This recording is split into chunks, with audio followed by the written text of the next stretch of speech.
What if one moment could change your life forever? When Ben Carson was 14 years old, he struggled with being easily angered. He got into an argument with his friend, Bob. Ben happened to be carrying a camping knife.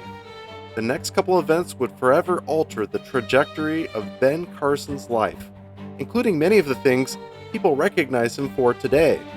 Maybe the first thing people recognize about Ben Carson today is how he achieved a new kind of brain surgery that he pioneered at Johns Hopkins Research Hospital, the radical hemispherectomy.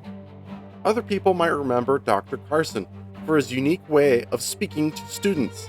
You see, he was frequently invited to speak to large auditoriums of inner-city students who people had given up on. He'd like to talk about how he went from the academic bottom of his 5th grade class to become, at age 33, head of pediatric neurosurgery at Johns Hopkins Hospital. And then he would tell the kids how they could take a new direction in their lives.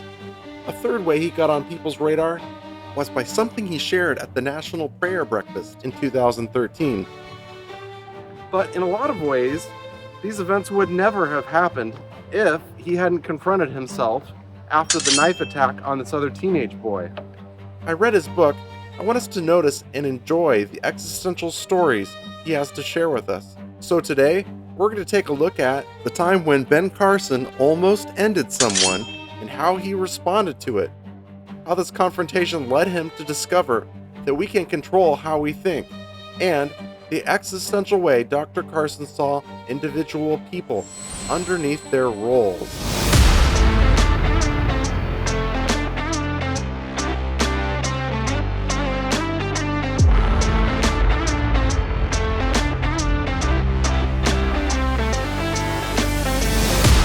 One day when Ben Carson was just 14, he got into an argument with another kid.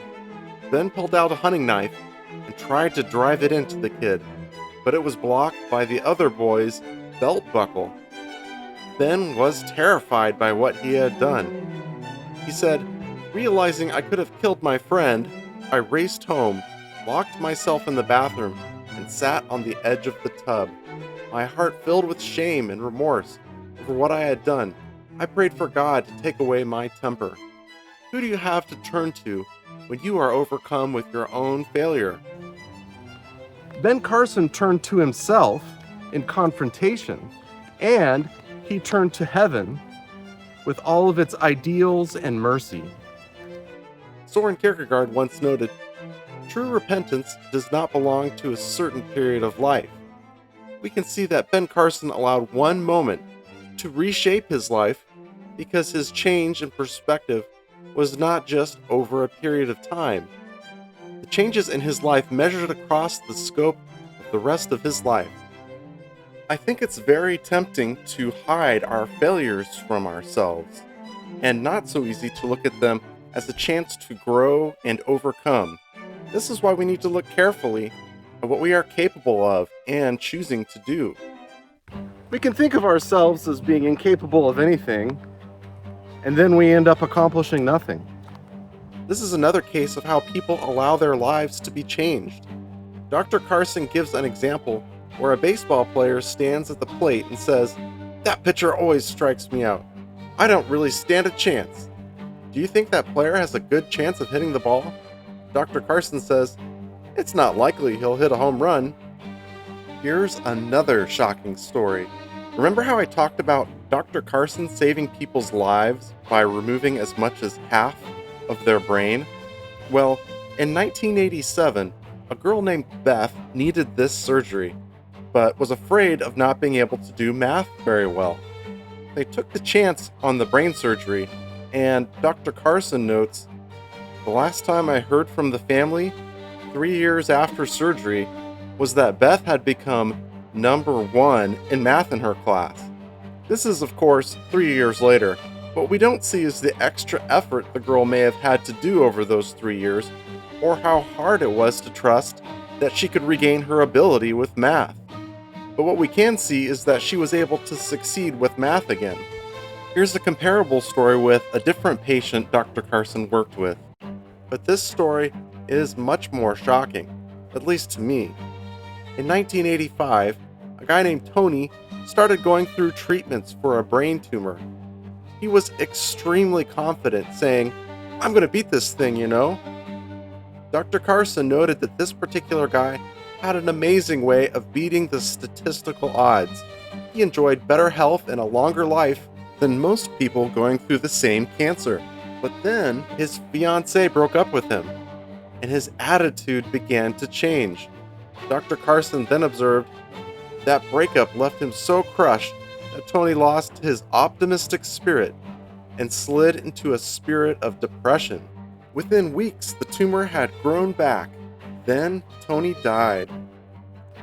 As human beings, it's tempting to disregard what's going on inside because we don't see how it affects the outside world. And yet it does, on many levels. And Dr. Carson almost cements this into medical scientific terms. Our attitude is a stronger indicator of our pending recovery than our physical status or prognosis. Psychologists have found widespread clinical data showing this very phenomenon and have given it the name the Pygmalion effect. The principle here is that if you believe something is possible, you might take the steps necessary to see it through and suggest to others that it will work. But if you don't think it's possible, then the outcome is often a non-starter and failure becomes a self-fulfilling prophecy. And this is without even getting into the supernatural aspect of how our beliefs could change the world around us. Dr. Carson says, remaining a victim of circumstance is a state of being that we choose, a choice that allows us to blame other people, lets us blame circumstances, permits us to avoid responsibility for our lives, encourages us to feel sorry for ourselves, and guarantees that we will stay victims. And just like there can be more to who you are than your circumstances, there can be more to who you are than just your job title or your role. Sometimes when you look at people in the world, it can be easy to just see software developer, farmer, medical doctor, and completely miss that there's a person underneath that, and that it was a person who chose to take on that job and not the other way around. In other words, it's people who choose to wear professional attire and not professional attire that chooses to wear people. Dr. Carson reflects on how the kind of work you do says very little about how well you're doing it. Why not be a superb custodian, a first-rate preparer of hamburgers for a fast food place? But it's hard to even notice this question when you're seeing only their role and then quickly deciding if they are good or bad. He also says, after earning my MD degree, I tried to be aware that I was the same person that I had always been. This is core existentialism. Consider Jean-Paul Sartre saying, existence precedes essence. When Dr. Carson observes that something his support staff, who don't get celebrated in the media for accomplishing breakthrough new surgeries, accomplish more than the people who do get lifted up and celebrated, he's basically saying that the quality of our lives and what we have to contribute has more to do with being a genuine, existing person than it is having big brains and understanding all ideas and thought. I wouldn't expect an existential hero to say something like this, or to write a book that looks like this. I would expect it to look more like this, or maybe a little bit more like this. Existentially speaking, life isn't about knowing things, since as both Socrates and Descartes noted, no one knows anything. And yet, Dr. Carson understands this. He warned people about acting like you know things by sharing stories of how this came back to bite him. When Ben Carson talks about knowledge, he's actually presenting us with the strange, unpredictable way that seeking the truth helps us today as well as later on down the line.